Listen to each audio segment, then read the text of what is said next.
Beritakanlah firman, siap sedialah baik atau tidak baik waktunya. Shalom, puji Tuhan, oleh berkat Tuhan, kemurahan Tuhan, kita bisa berjumpa lagi dalam renungan harian di hari ini.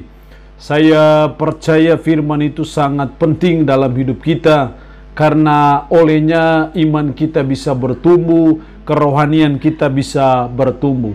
Karena itu mendengar firman itu harus diprioritaskan dalam kehidupan kita.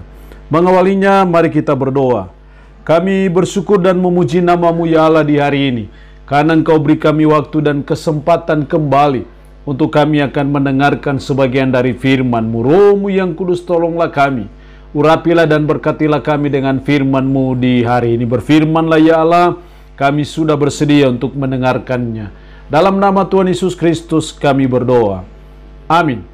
Nats firman Allah yang menjadi perenungan kita bersama di hari ini saya ambil dari Injil Matius pasal 19 ayat 16 sampai dengan ayatnya yang ke-26. Secara khusus saya akan baca ayat 16 dan 17. Firman-Nya berkata demikian.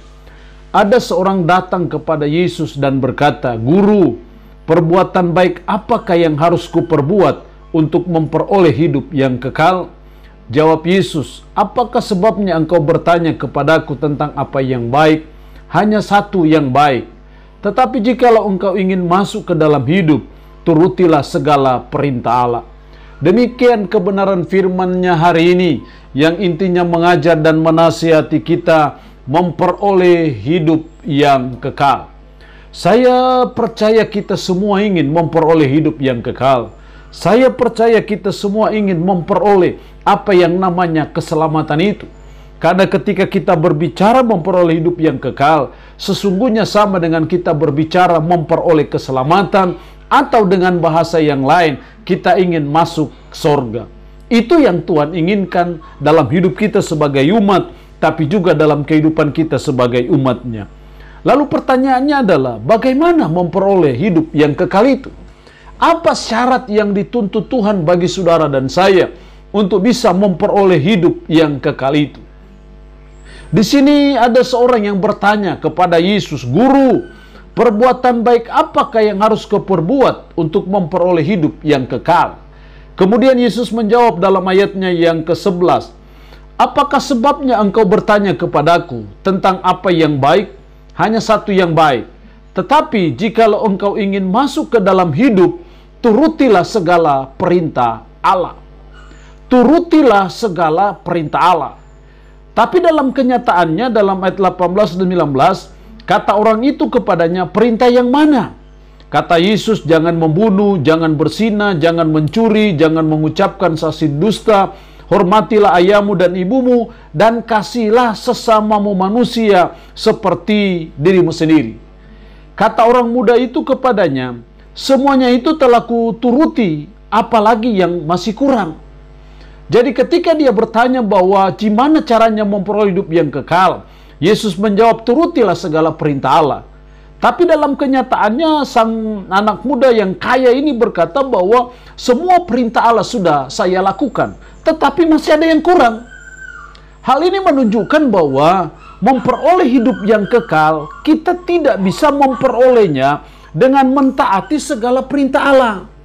Walaupun Yesus berkata, "Turutilah segala perintah Allah," tapi sesungguhnya sedang mau membuktikan kepada orang kaya itu bahwa dia tidak bisa memperoleh hidup yang kekal itu dengan mentaati segala perintah Allah, karena itu tidak mungkin. Makanya kata orang muda itu kepadanya, "Semuanya itu telah kuperbuat, apalagi yang masih kurang?" Kemudian kata Yesus kepadanya, "Jikalau engkau hendak sempurna, pergilah, juallah segala milikmu dan berikanlah itu kepada orang-orang miskin, maka engkau akan beroleh harta di surga. Kemudian datanglah kemari dan ikutlah aku." Jadi dengan kata lain bahwa ketika Yesus berkata turutilah segala perintah Allah, Yesus tidak bermaksud bahwa untuk memperoleh hidup yang kekal harus mentaati segala perintah Allah. Justru Yesus sedang mau mengatakan Anda tidak bisa memperoleh hidup yang kekal itu dengan mentaati segala perintah Allah. Makanya ketika anak muda ini sudah mengatakan bahwa saya sudah melakukannya, apalagi yang masih kurang? Makanya Yesus memberitahukan, jikalau engkau hendak sempurna, pergilah jual segala milikmu. Dari sini sudah terlihat bahwa orang kaya yang muda itu sesungguhnya belum melakukan apa yang diperintahkan Allah yang sesungguhnya. Karena ketika bicara masuk surga, memperoleh hidup yang kekal dengan mentaati segala perintah Allah, maka tidak ada satupun yang bisa memperoleh hidup yang kekal itu. Jadi hal yang pertama memperoleh hidup yang kekal, yang pertama itu tidak bisa dengan mentaati segala perintah Allah. Yang kedua, kalau tidak bisa dengan mentaati segala perintah Allah, lalu apa yang dituntut dari kita? Dalam ayat 21, kata Yesus kepadanya, jikalau engkau hendak sempurna, pergilah, jualah segala milikmu dan berikanlah itu kepada orang-orang miskin, maka engkau akan beroleh harta di surga, kemudian datanglah kemari dan ikutlah aku. Ketika orang muda itu mendengar perkataan itu, pergilah ia dengan sedih, sebab banyak hartanya. Dari sini kita melihat bahwa untuk memperoleh hidup yang kekal itu, maka kita harus mengasihi Yesus di atas segalanya. Kita harus mau berkorban, meninggalkan, bahkan terpaksanya kalau itu dituntut Tuhan, kita harus mau rela berkorban demi kita mendapatkan Yesus atau kita mengikut Yesus. Jadi dengan kata lain bahwa kita harus mengasihi Yesus melebihi segala harta benda kita. Dan kalau kita mengasihi Yesus, pasti kita harus percaya dan beriman kepada Yesus Kristus, dan kita mengikut Dia, maka disitulah kita memperoleh hidup yang kekal. Jadi dengan kata lain bahwa untuk memperoleh hidup yang kekal, kita harus mengasihi Yesus di atas segala-galanya. Dan untuk mengasihi Yesus di atas segala-galanya, kita harus sungguh-sungguh percaya dan beriman kepada Dia, dan kita menjadi pengikut Dia, maka disitulah kita memperoleh hidup yang kekal. Jadi bukan karena kekayaan kita memperoleh hidup yang kekal, bukan juga karena ketaatan kita kepada perintah-perintah Allah kita memperoleh kehidupan yang kekal itu, tetapi karena kita mengasihi Yesus melebihi harta milik kita, dan kita mau mengikut Dia. Dan untuk mengasihi Yesus dan mengikut Dia, kita harus sungguh-sungguh percaya dan beriman kepada Dia, maka disitulah kita memperoleh kehidupan yang kekal. Allah yang punya firman ini memberkati kita dengan firman-Nya di hari ini. Amin. Mari kita berdoa.